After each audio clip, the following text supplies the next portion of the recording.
Welcome to our deep dive into Cambodia. Looks like you've given us an amazing mix of sources to work with: historical accounts, travel guides, even some academic papers. You're really trying to get a complete picture, huh? Yeah, and with this material, we can. It'll let us really explore Cambodia's history, culture, and, well, even some of the tougher issues it's dealing with today. Okay, well, I think most people, when they hear Cambodia, they picture Angkor Wat. Oh, for sure. But it's more than just like some cruel ruins, right? Way more. This place, this temple complex, it was the heart of the Khmer Empire, a major force in Southeast Asia for centuries. Yeah, I mean, you look at those carvings all over Angkor Wat, Incredible, aren't they? and they're not just decoration. Nope, they tell stories, daily life, battles, kings, even how vital fishing was to their economy. Imagine this bustling city, a powerful empire at its peak. Wow, that's something. So, okay, we've got this mighty Khmer Empire, but things change, right? What came after that golden age?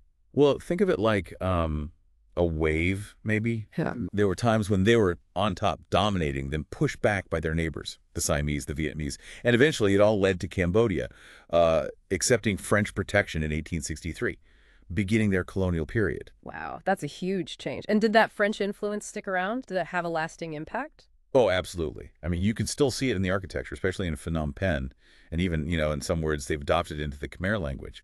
This colonial period, it lasted until Cambodia's independence, 1953. Got it. And then came a period that, well, we just can't ignore: the Khmer Rouge. It's hard to even fathom the scale of the tragedy. Yeah, it's essential to understand their ideology.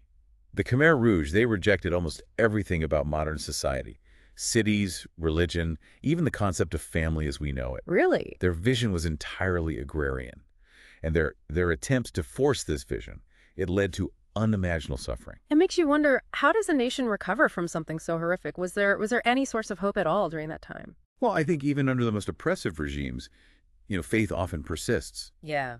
Theravada Buddhism, the main religion in Cambodia, it provided solace for a lot of people. The concept of karma, although sometimes used, to justify the social order, it also offered a way to make sense of the unimaginable. It's amazing how belief systems can be so complex, shaping society, but also helping people cope in times of crisis. So where does Cambodia stand now? I mean, after all that. Well, modern Cambodia is a constitutional monarchy, and they're striving for democracy. It's a journey, though, with a lot of obstacles. Like what? Well, corruption's still a huge issue, and economic development is very uneven. They rely a lot on tourism and agriculture, which leaves them vulnerable to, well, global market forces. Sounds like a delicate balancing act. And I remember reading about a unique situation after the 1993 elections. Oh, you mean the co-prime ministers? Yeah. Two of them from opposing parties? It's an unusual compromise, for sure. But, it shows a willingness to compromise, even if it makes for maybe a less efficient government. Democracy takes many forms, and this was their solution to a very tense political landscape. Yeah, no kidding. Speaking of navigating, let's dive into another fascinating aspect of Cambodian culture: daily life. And you can't really talk about that without talking about Buddhism, can you? No, you can't. It's more than just a religion. It's a worldview. One key concept is this idea of earning merit, particularly through acts of generosity. And this isn't just, abstract. It's reflected in how people treat each other, the respect for monks, the importance of supporting the monastic community. It's imagine a society where every action you take, you consider its karmic consequences. That's pretty powerful. It actually reminds me of something I read. Apparently, the way Cambodians greet each other, this sampa, it's like a prayer-like gesture, but it changes based on the social status of the person you're greeting. Exactly. It's a reminder, subtle but important, of how deeply social hierarchy is embedded in their interactions. And, well, it's not just Buddhism that shapes their worldview. Alongside it, you have these animistic traditions of respect for spirits, offerings made to what I call Nikta, the local guardian spirits. Wow. It's fascinating how they've blended these different belief systems into something so unique. So before we get into the specifics of like city life versus countryside life, what stands out to you most about Cambodia so far?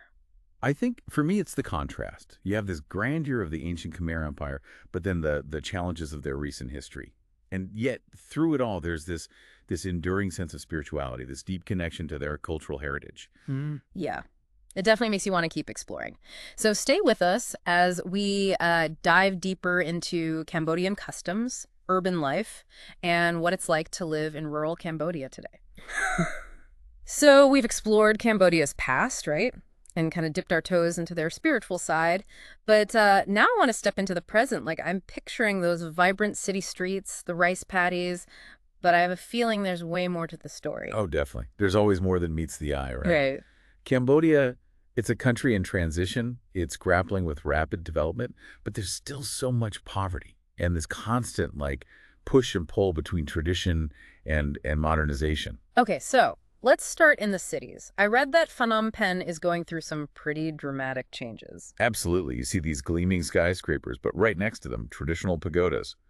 Foreign investment is pouring in, but it's complicated. How so? Well, some people benefit from this economic growth, but others are they're being left behind. It's kind of like that story we read about Bangkok Lake, right? Yeah, that's a perfect example. It really shows the struggles that a lot of people in the cities are facing. It all comes down to land tenure. Basically, who owns the land? Who has the right to use it? In Cambodia, land ownership records, they're often unclear. So it makes it easy for developers to take advantage and displace entire communities. And those families around Bangkok Lake, they're losing their homes for these luxury developments. It's almost like it's like a modern echo of what happened during the Khmer Rouge, right? Being displaced from their homes, except for totally different reasons. Right. This time it's economic forces, but the impact is, well, it's still huge.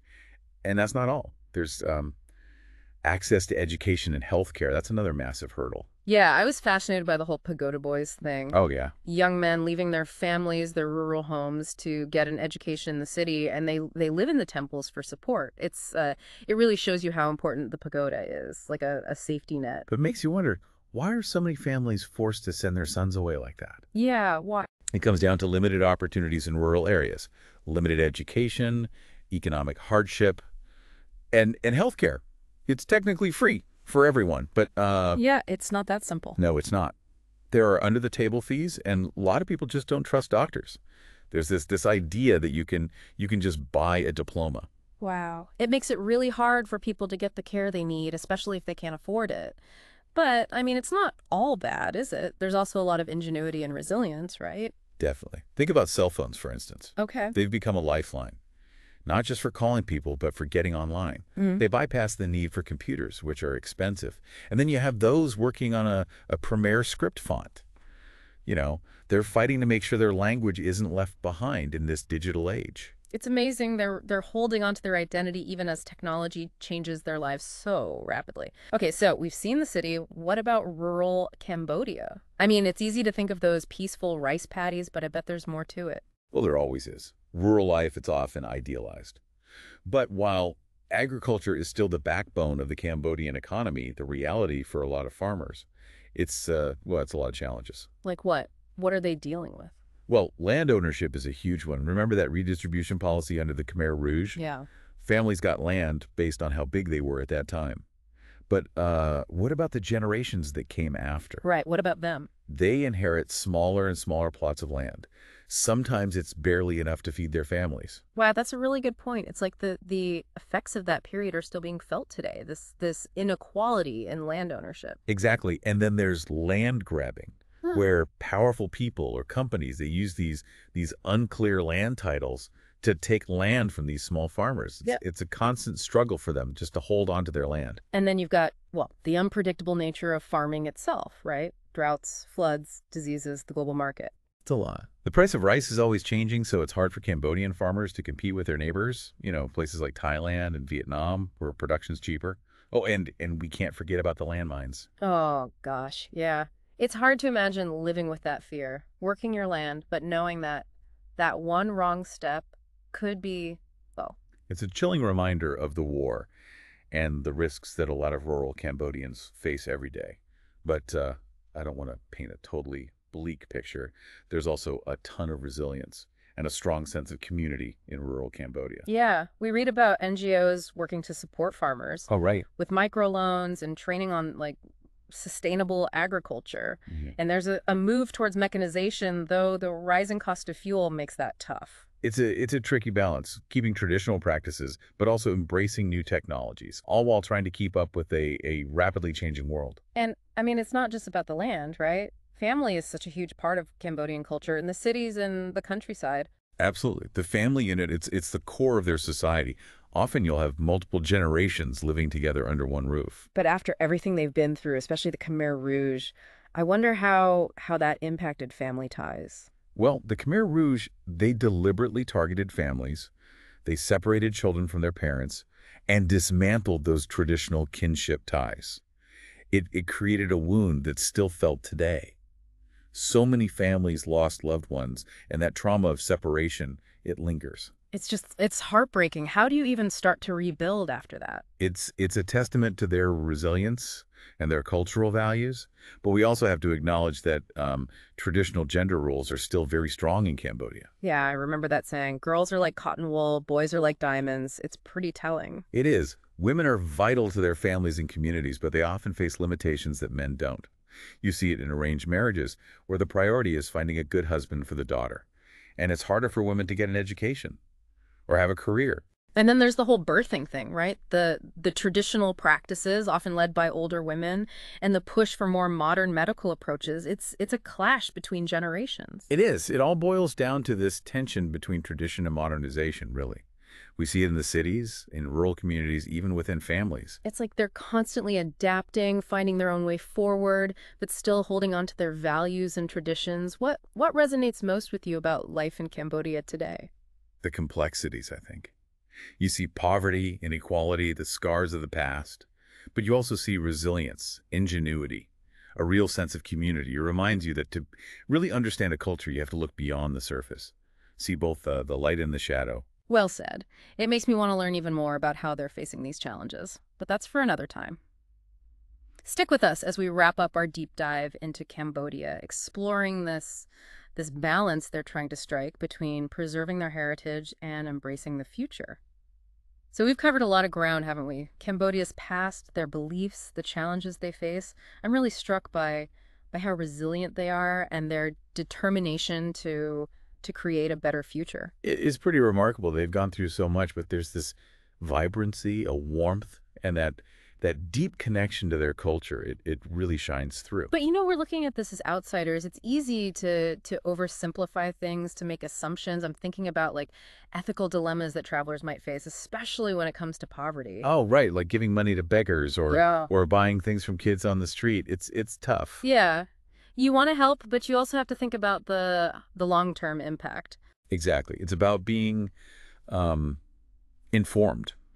Supporting organizations that are working to solve the root causes of poverty, not just offering a quick fix. So doing your research, basically, finding out which organizations are actually making a difference. Yeah. And being mindful that even small actions can have, unexpected consequences. It's almost like instead of just giving charity, you're thinking about solidarity. Like, how can you actually help empower these communities? Exactly. And it makes me think about the bigger picture of tourism. We've talked about how important it is for Cambodia's economy, but are there downsides? Well, it's a double-edged sword, right? Tourism brings in money, it exposes Cambodia to the world, but it can also lead to, like, the commodification of their culture, maybe even the erosion of their values. It's tricky, huh? Yeah, it's about finding that balance, sharing their unique heritage, but also protecting it. I think the big question is, how can Cambodia manage that? How can they develop economically without, sacrificing their culture? And that's a question for everyone listening, too. What are your thoughts on this? How can we as individuals engage with Cambodia in a way that's respectful, that's mindful? Keep exploring, keep asking questions, and challenge those assumptions. This deep dive, it was really just the beginning. There's so much more to learn, to discover about Cambodia. And we hope this has inspired you to do just that. So thanks for joining us, and until next time, keep those minds open and those explorations going.